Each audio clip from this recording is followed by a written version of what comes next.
Eu vou apresentar dados que eu coletei em função da palestra, vou fazer uma apresentação. Muito do que ele falou já está apresentado, já foi falado por ele, mas eu gostaria de enfatizar alguns aspectos importantes e também destacar algumas sinergias entre as atividades humanas ao nível dos oceanos, ao nível dos continentes, e as mudanças globais que têm um impacto muito grande.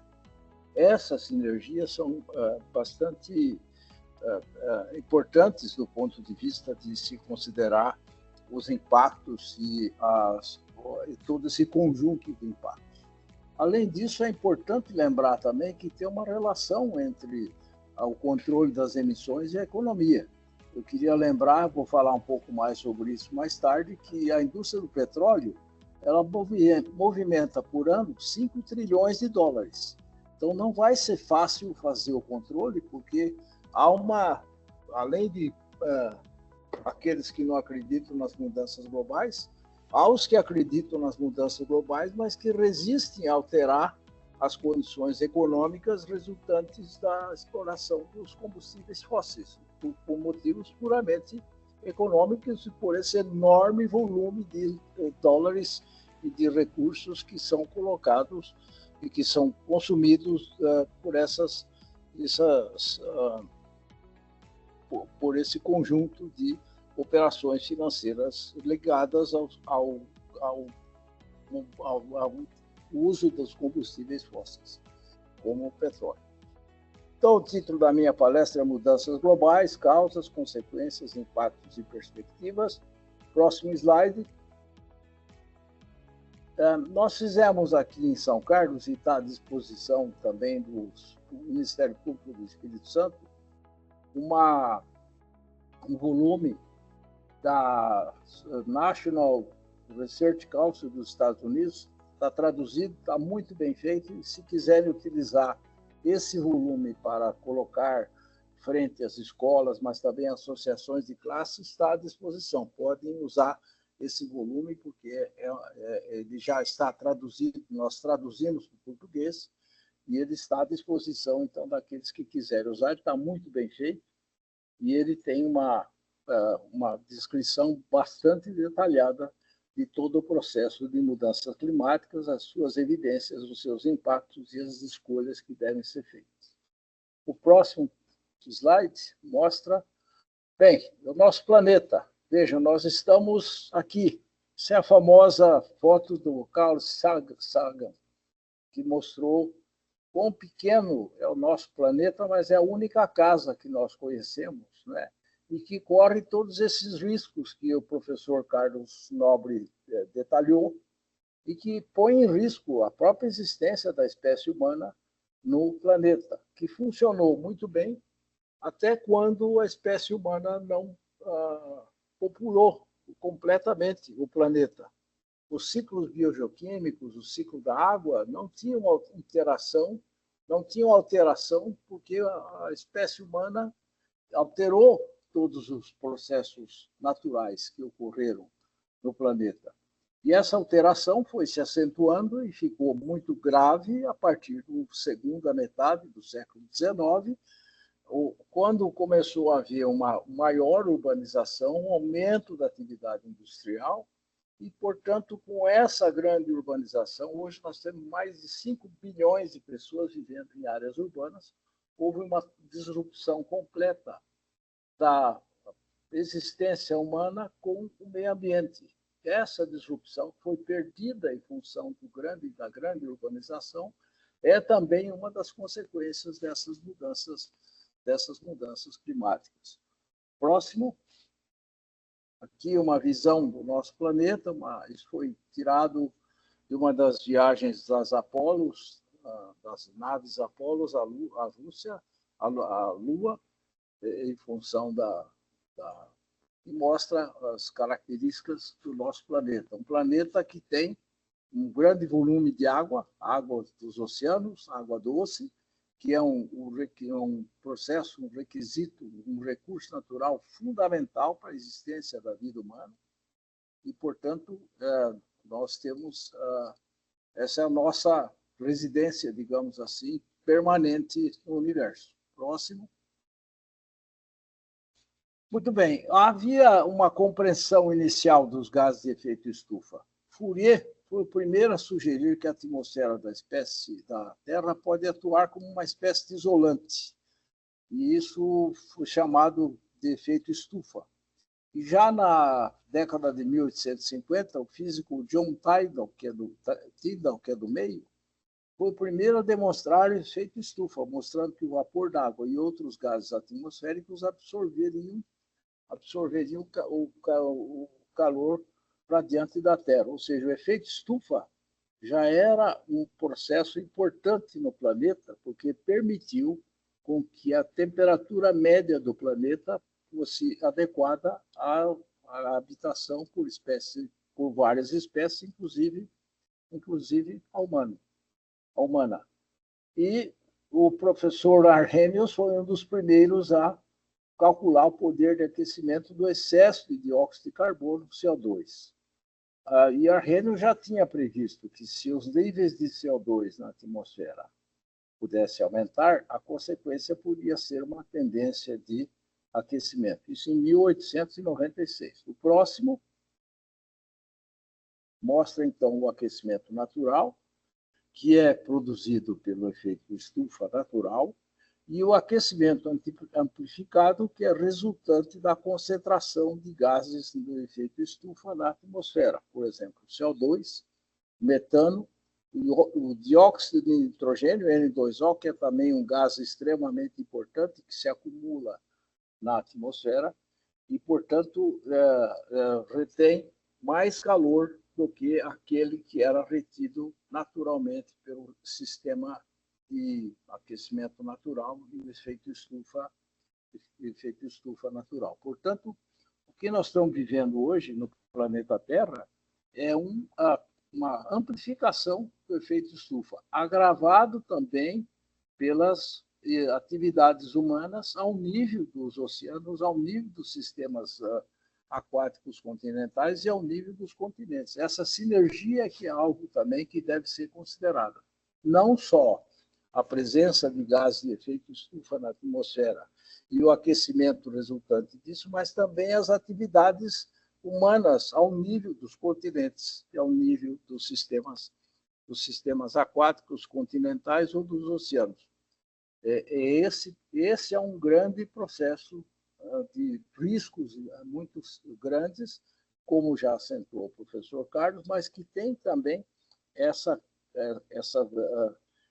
importância por causa que é uma sinergia entre as atividades humanas e o efeito amplificado do efeito estufa natural, do aquecimento natural do efeito estufa. O próximo.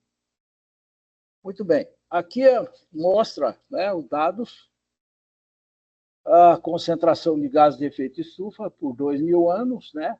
A análise de bolhas de ar presa nos núcleos de gelo na Antártica mostram que houve um acúmulo do dióxido de carbono, né, que na atmosfera, a partir basicamente da segunda metade do século XIX, mais também a partir do início do século XX, em que ocorre aumento do dióxido de carbono, aumento do metano, aumento do óxido nitroso, que são todos gases liberados pelas atividades humanas ao nível dos ecossistemas terrestres e aquáticos do planeta. Um dos estudos que eu fiz, por exemplo, foi mostrar que represas artificiais que não cortam a sua vegetação contribuem com gases de efeito estufa para a atmosfera. Várias represas da Amazônia, por exemplo, contribuem com gases de efeito estufa para a atmosfera. As termoelétricas, sem dúvida nenhuma, também contribuem com gases de efeito estufa para a atmosfera. Então, esse gráfico mostra a evolução do processo ao longo de 2.000 anos. Próximo. Bom, e aqui o que interessa bastante para a questão do efeito estufa e das consequências do efeito estufa é o ciclo do carbono. O ciclo do carbono que acumula na atmosfera dióxido de carbono, monóxido de carbono, metano, que se distribui de um modo amplo em toda a atmosfera, ao redor do planeta. É claro que há processos naturais de emissão, como, por exemplo, as erupções vulcânicas, mais a emissão de combustíveis, o intemperismo das rochas também, os oceanos e as represas artificiais e os lagos podem emitir também metano em função da decomposição de processos que ocorrem em suas águas, de modo que os processos relacionados com o efeito estufa estão intrinsecamente relacionados com o ciclo do carbono e a interferência do homem no ciclo do carbono, qualitativa e quantitativamente. Próximo. Aqui, para dar um exemplo, essas são as fontes de metano ao redor do planeta. Isso é uma foto da NASA, mostrando, vejam, todas essas áreas em vermelho são áreas de concentração de metano ao redor do planeta, mostrando que há essa grande extensão de áreas afetadas pela concentração de metano. Próximo. Bom, as emissões excedem as remoções naturais de dióxido de carbono, porque evidentemente que há uma remoção. As florestas reduzem CO2 por causa da fotossíntese, que reduzem dióxido de carbono, mas as emissões, elas excedem as remoções naturais, e principalmente quando ocorre um desmatamento muito forte, muito eficiente até certo ponto, é evidente que as emissões ultrapassam muito a redução por processos naturais. O aumento da concentração de plantas aquáticas nas represas e nos lagos, por exemplo, é importante porque remove dióxido de carbono, mas os processos de decomposição por mortalidade dessas plantas, por exemplo, também elimina CO2 e metano para a atmosfera. Então, um dos aspectos fundamentais desse processo é que o balanço entre a remoção do CO2 na atmosfera, que sempre ocorreu por causa da fotossíntese, que ocorre desde 3 bilhões de anos atrás, por causa das cianobactérias que começaram a fixar o CO2 ao longo do tempo, né? Mas, ao mesmo tempo, aumentaram as emissões exatamente por causa desse efeito das atividades humanas que aceleraram as emissões de gases de efeito estufa para a atmosfera. E aqui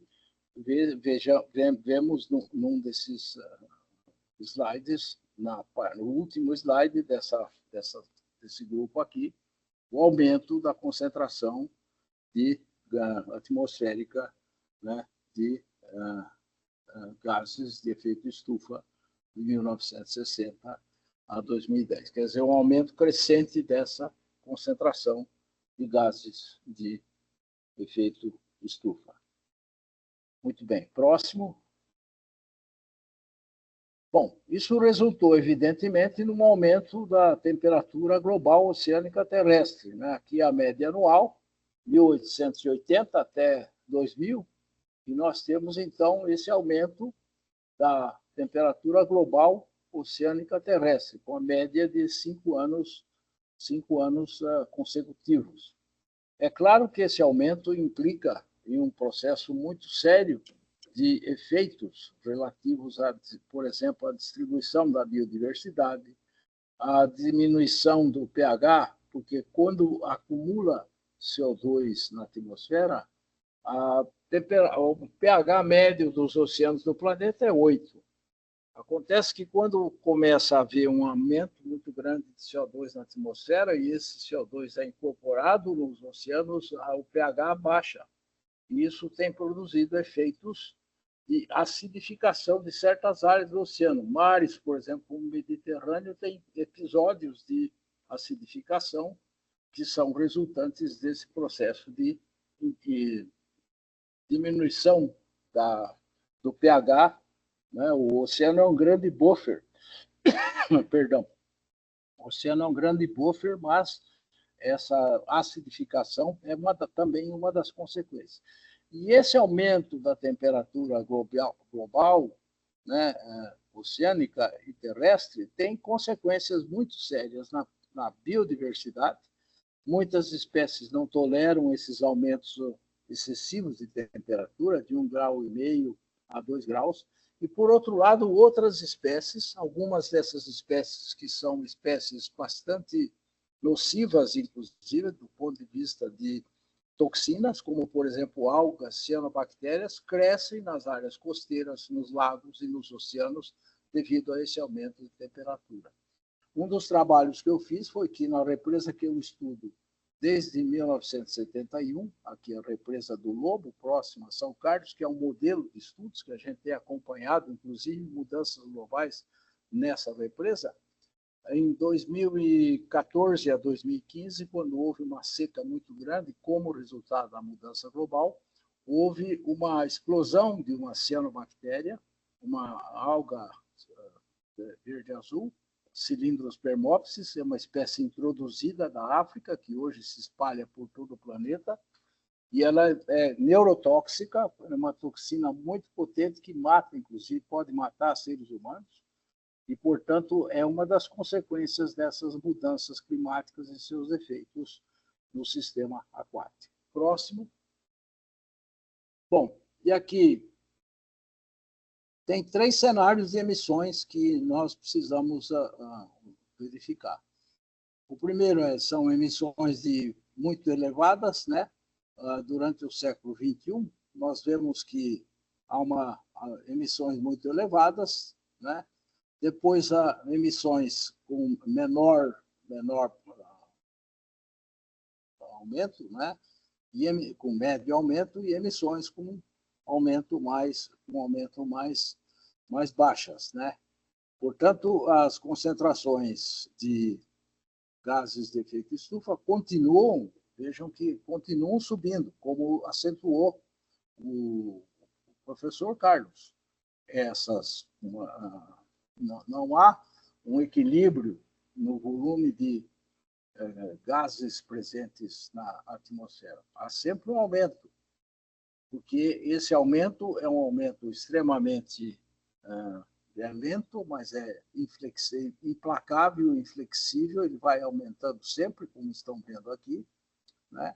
De modo que, com isso, nós vamos ter cada vez mais uma concentração maior desses gases e uma exacerbação dos efeitos resultantes, que são as temperaturas que, como diz o professor Carlos Nobre, podem chegar até a 2,5 a 2,8 graus centígrados. E eu queria chamar a atenção para um dos riscos mais importantes que dois riscos fundamentais que ele descreveu aqui. Um é a questão amazônica.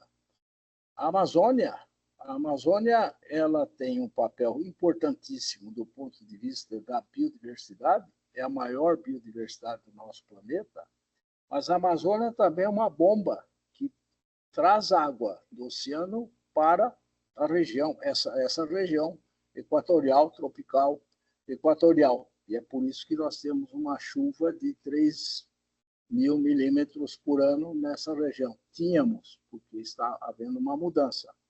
Mas, por outro lado, a evapotranspiração da floresta amazônica, que produz água, e através dos rios voadores, isso chega ao centro-oeste brasileiro.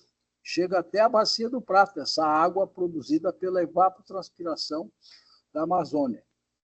Portanto, o processo de degradação da floresta amazônica, ele não tem só um impacto sobre a biodiversidade, ele terá um impacto fundamental sobre o ciclo da água na América do Sul, e especialmente nas regiões mais centrais da América do Sul, o sudeste do Brasil e o centro-oeste do Brasil, em função da evapotranspiração da floresta, que deixará de existir se a floresta desaparecer por efeito das mudanças climáticas e especialmente também por causa do desmatamento. Próximo. Aqui os cenários que são estabelecidos, que foi muito discutido pelo professor Carlos Nobre, vocês veem que de 2011 a 2030 nós temos um cenário, 2046 a 2065 outro cenário, e de 2060 a 2099 um cenário em que as temperaturas podem chegar a 4 graus e meio. E aí, é claro, os efeitos são efeitos na biodiversidade e são também efeitos na saúde humana, especialmente na saúde humana. E mais ainda, muitas espécies de parasitas e muitas espécies de vírus têm uma especial predileção por temperaturas mais elevadas e, portanto, há um grande risco à saúde humana com esse aumento, porque com o aumento das precipitações você tem mais poças de água e com mais poças de água você tem mais desenvolvimento de vetores de doenças de veiculação hídrica, como a dengue, por exemplo, né?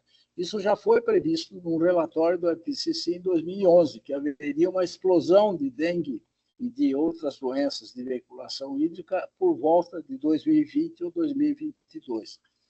Parece que ninguém lê direito esses relatórios, porque estava previsto já, né, esse processo. Próximo. Bom, e aqui as emissões se relacionam com o aumento, aqui temos o aumento das emissões, né, a partir de 1960 até 2060, como está previsto, 2080, 2006 e 100, nós podemos ter controle das emissões estáveis, a diminuição em 80% das emissões ou contínuo aumento dessas emissões, o que implica num aumento da concentração desses gases com as consequências que já foram apresentadas. Próximo.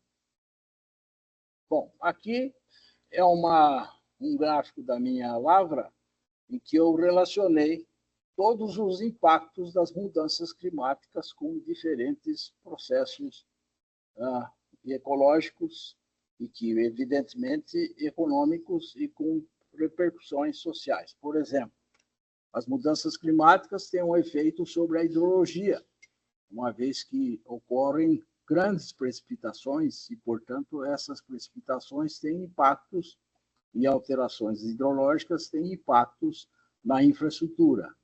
Isso gera um processo de novos tipos de gerenciamento para os ecossistemas urbanos, inclusive com processos relacionados à saúde humana. Os impactos das mudanças climáticas interferem na hidrologia, interferem no ciclo do carbono, né, e causam um aumento de temperatura. Mas também o ciclo do fósforo está relacionado com esse processo. Além disso, as mudanças climáticas atuam sobre a agricultura e a produção de alimentos. E, em muitos casos, as espécies invasoras se beneficiam dos aumentos de temperatura das mudanças climáticas e afetam a biodiversidade. E, evidentemente, que as mudanças climáticas afetam a sustentabilidade, a conservação, afetam o fluxo dos rios, portanto, a drenagem, desculpe, e afetam também a qualidade de água. Aqui é um processo especial. Desde o início, desde a metade do século XIX, eu estou baseando isso aí num trabalho que eu fiz para a Unesco em 2014. A Unesco me pediu para fazer uma avaliação de como é que a qualidade da água nos sistemas de águas continentais, lagos, represas e rios, se deteriorou em 150 anos, na metade do século XIX até 2012, que foi quando eu terminei o trabalho. No início, na metade do século XIX, a contaminação da água e a deterioração era resultado de matéria orgânica, esgoto não tratado. Mas, ao longo desses 150 anos, foi aumentando muito a concentração de substâncias e elementos na água, tornando bastante séria o processo de deterioração da qualidade da água. Muito bem, com as mudanças climáticas e o aumento da temperatura, nós temos aí um processo extremamente grave de deterioração da qualidade da água, especialmente as águas interiores que são usadas para abastecimento público, por causa do crescimento de espécies de algas que podem produzir toxinas, por causa da deterioração dessa qualidade em função de uma série enorme de processos que são decorrentes dos usos da água pela espécie humana, por exemplo, cosméticos que se usam, antibióticos que se usam, antidepressivos, tudo isso vai para a água e, em muitos casos, isso não é retirado do sistema de tratamento. E por isso é exacerbado pelo aumento da temperatura que é resultante dessas mudanças globais. Então, tem toda uma sinergia entre as mudanças globais, a deterioração da qualidade da água ao longo desses últimos 100 anos, aproximadamente. E é um processo extremamente difícil do ponto de vista de detecção. A necessidade de detecção é muito grande e é necessário um trabalho bastante qualificado para determinar o conjunto de substâncias e elementos presentes nessa qualidade da água deteriorada, e, além disso, há impactos na economia, porque aumentam muito os custos do tratamento, e também impactos na saúde humana, ainda não determinados adequadamente. Então, uma ideia geral de como é que essas mudanças climáticas atuam nos diferentes aspectos relacionados com os ciclos nos ecossistemas, ciclos biogeoquímicos, ciclos da água, os ciclos de precipitação e, portanto, os seus efeitos em todo esse conjunto. Próximo. Aqui uma outra consequência que já foi mencionada também, que é a questão do aumento dos grandes incêndios resultantes desse aquecimento global e dos incêndios, muitas vezes incêndios que ocorrem acidentalmente por aumento de temperatura do solo, por exemplo, e aumento do incêndio na serrapilheira das florestas que causa esses grandes incêndios. Próximo. Aqui um exemplo, né, dos riscos de incêndio nos Estados Unidos como consequência desses processos. Próximo. Próximo slide, por favor. Aqui exemplos, né, desses incêndios. Próximo. Aqui, por exemplo, a mudança climática aumentou a população de pragas florestais no oeste dos Estados Unidos. As árvores vermelhas, nessa foto, morreram devido a uma infestação de besouros de pinheiros da montanha. Como eu disse, algumas espécies introduzidas e parasitas, elas têm uma predileção por altas temperaturas e sua distribuição geográfica aumenta muito, que aumenta essa capacidade de infestação, não só no sistema terrestre, mas no próprio sistema aquático também. Próximo. Uma outra consequência é a subida do nível do mar, por causa do degelo, e um aspecto que foi mencionado pelo professor Carlos Nobre, que eu gostaria de acentuar, porque esse é um risco extremamente importante. A capa de gelo do Ártico é uma capa de gelo muito tênue.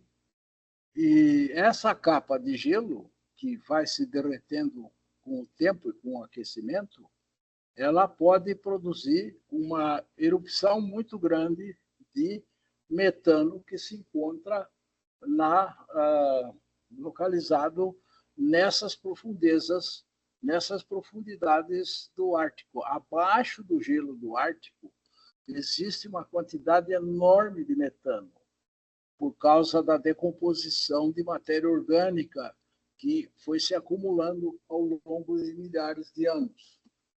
E aí é preciso que isso pode se transformar numa enorme catástrofe, porque pode liberar para a atmosfera alguns milhões de toneladas de metano, de dióxido de carbono, que vão interferir, inclusive, no ciclo de oxigênio e, portanto, interferir na capacidade de fornecimento de oxigênio para as diferentes espécies, inclusive a espécie humana. Esse é um risco que já foi avaliado por cientistas russos e, segundo eles, por volta de 2040 pode haver algumas dessas explosões desses gases nos sistemas de gelo muito tênues do Ártico. Hoje, se você puder, se fizer um buraco no gelo do Ártico e pôr fogo, pega fogo, por causa dos gases de efeito estufa que ali estão acumulados.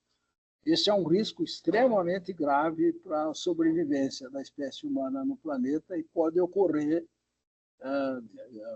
com bastante intensidade, não muito longe daqui, desse período nosso aí, segundo os cientistas russos, por volta de 2040, 2045. Se continuar com essa emissão e os aumentos de gases de efeito estufa e os aumentos de temperatura. Próximo. Muito bem, um outro aspecto que deve ser considerado são as mudanças no escoamento, por grau de aquecimento. Quanto maior for o escoamento, nós temos um grau de aquecimento. Quanto maior o grau de aquecimento, há mudanças no escoamento superficial, porque aumenta a evaporação, e aí, com o aumento da evaporação, aumenta a seca, por exemplo, e aumenta a disponibilidade de água doce para regiões onde não há essa evaporação. Então, pode haver um deslocamento muito grande dessas mudanças de escoamento da drenagem em função do grau de aquecimento. Nas áreas em verde, as áreas em vermelho são áreas em que se espera que o escoamento superficial diminua, e as áreas em verdes mostram que se espera que o escoamento superficial aumente. Então, uma interferência direta na drenagem que afeta especialmente as áreas urbanas. Como nós estamos vendo aqui, por exemplo, no sudeste da América do Sul, há um aumento considerável desse escoamento superficial que afeta as áreas urbanas. Próximo. Os usos excessivos da água subterrânea para irrigação, por exemplo, são outro aspecto que deve ser considerado nessas mudanças globais, porque interfere com a quantidade e a qualidade de água a partir também do aquecimento térmico que ocorre nessas águas de irrigação. Próximo. Aqui uma foto de um lago na África, vejam, é o Lago Chad, que era desta dimensão em 1963, 1973, 1987, em 2001, apenas uma parte pequena do lago por causa do excesso de evaporação causado por altas temperaturas. Então, em muitas regiões do planeta, essas áreas de águas interiores têm sofrido uma diminuição, o que tem um aspecto muito sério de impactos econômicos, sociais.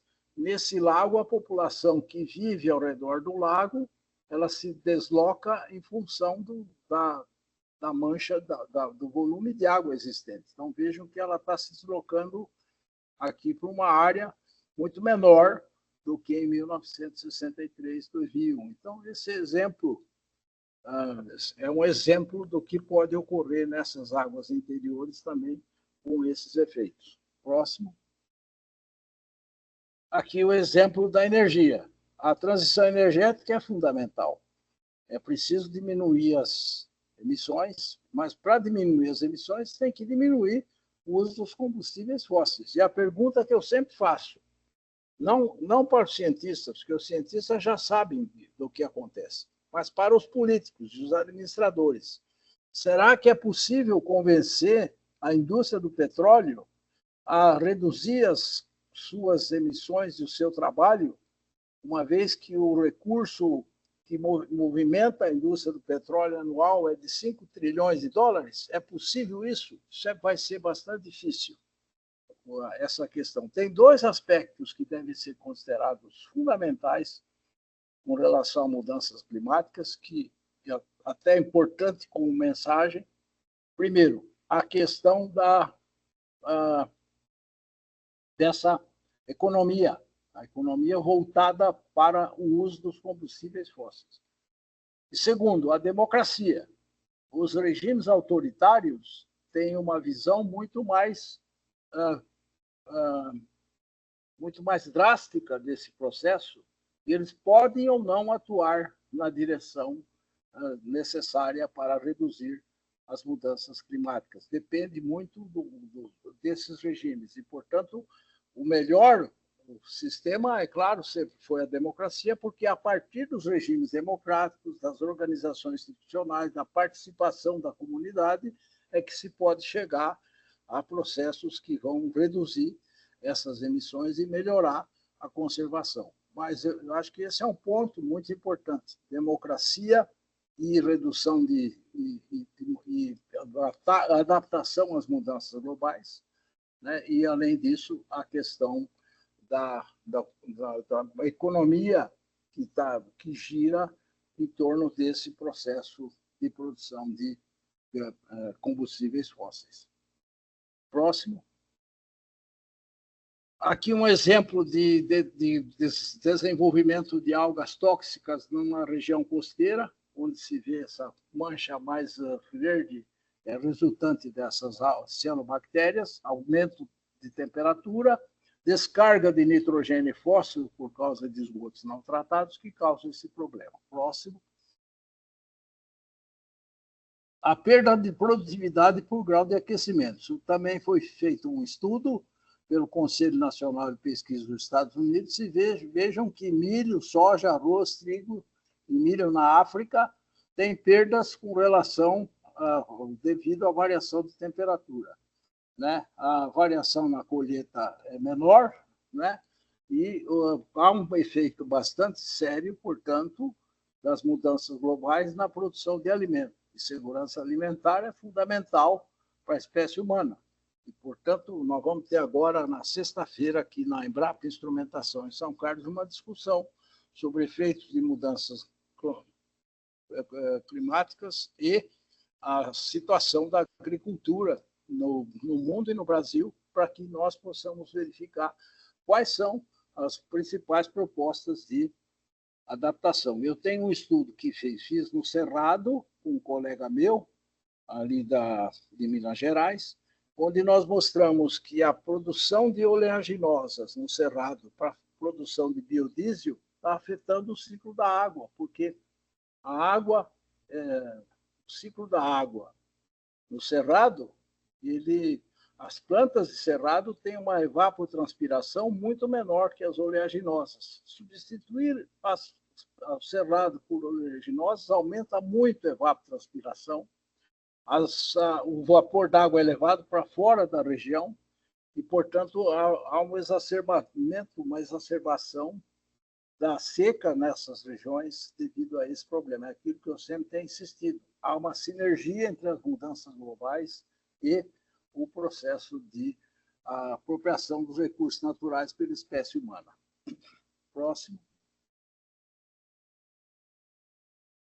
Aqui o balanço das emissões, quando não houver sem mudanças, com mudanças agressivas, com mudanças muito agressivas. E nós vemos aqui as diferentes épocas em que podem ocorrer essas mudanças, e vemos também, quanto mais fácil, quanto mais rápido forem feitas essas mudanças, essas reduções de emissões diminuem bastante. Próximo. Muito bem. Mostramos, eu quis só apresentar esses dados, o professor Carlos já tinha mostrado muitas dessas informações, mas eu quis acentuar alguns desses aspectos, especialmente essas sinergias, né, e essas interações. E agora o problema sério de adaptações às mudanças climáticas. Como é que nós vamos adaptar principalmente os municípios? O Brasil tem, vou falar o caso do Brasil, nós temos 5.500 municípios. Pouquíssimos municípios, ou quase nenhum município, estão adaptados às mudanças climáticas. E essas adaptações são fundamentais para que se possa ter um processo de maior capacidade de resiliência face a essas mudanças climáticas. O exemplo mais clássico que ocorreu é o do Rio Grande do Sul, onde houve um impacto muito grande, e esse impacto não é um impacto somente na infraestrutura, na drenagem urbana, mas é um impacto na população, na economia e na psicologia e na saúde humana. Portanto, essa adaptação às mudanças climáticas é um processo interdisciplinar, sistêmico, que tem que ser tratado de uma forma ampla e bastante integrada pelos municípios para que se possa, a partir daí, conseguir minimizar esses impactos. Então, o próximo slide mostra algumas dessas ações. Então, primeiro, principais ações e tecnologias.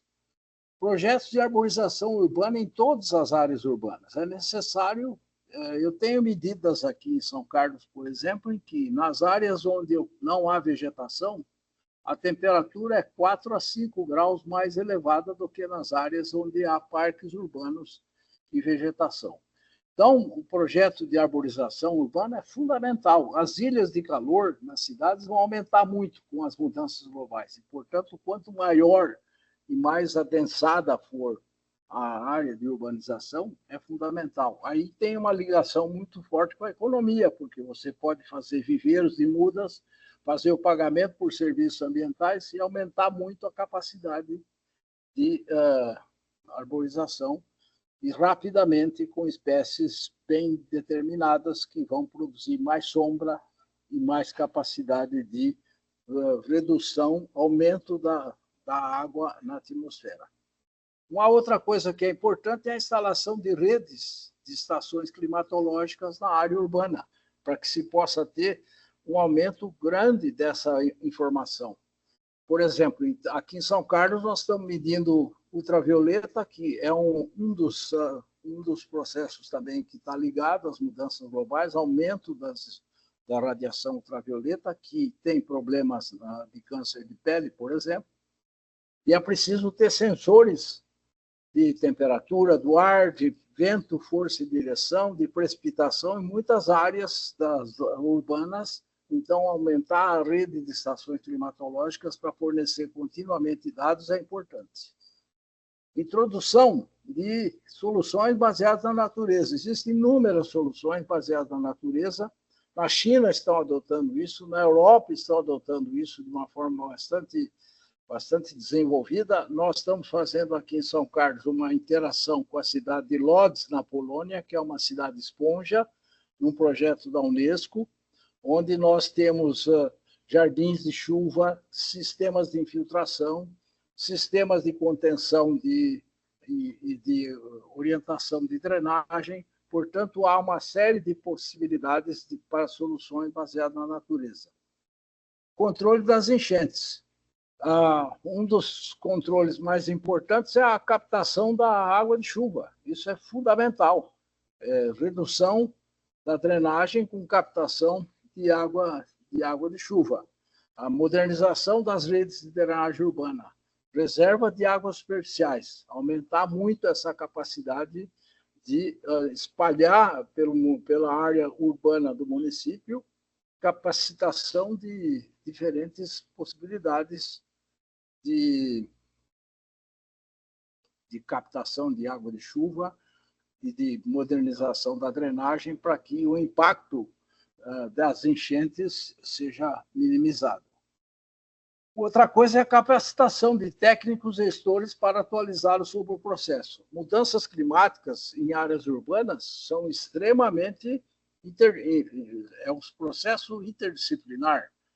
Então, é necessário que técnicos e gestores sejam atualizados sobre esse processo, a fim de que eles entendam que o problema não é só impacto na infraestrutura, na drenagem, mas é impacto na economia, impacto na saúde humana, impactos diferentes em função do enorme volume e disseminação desses processos.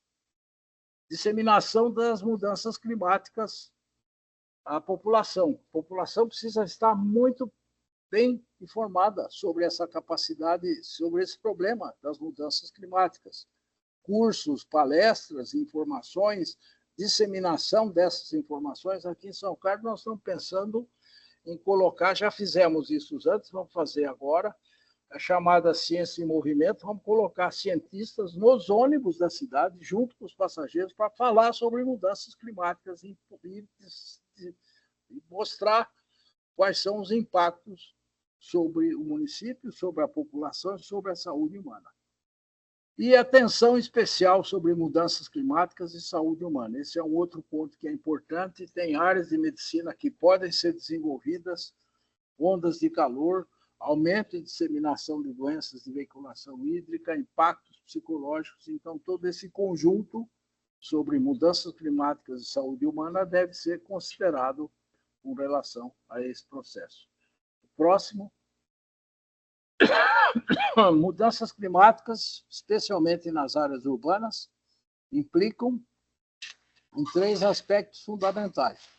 Implicam na sustentabilidade física, a sustentabilidade econômica e a sustentabilidade social.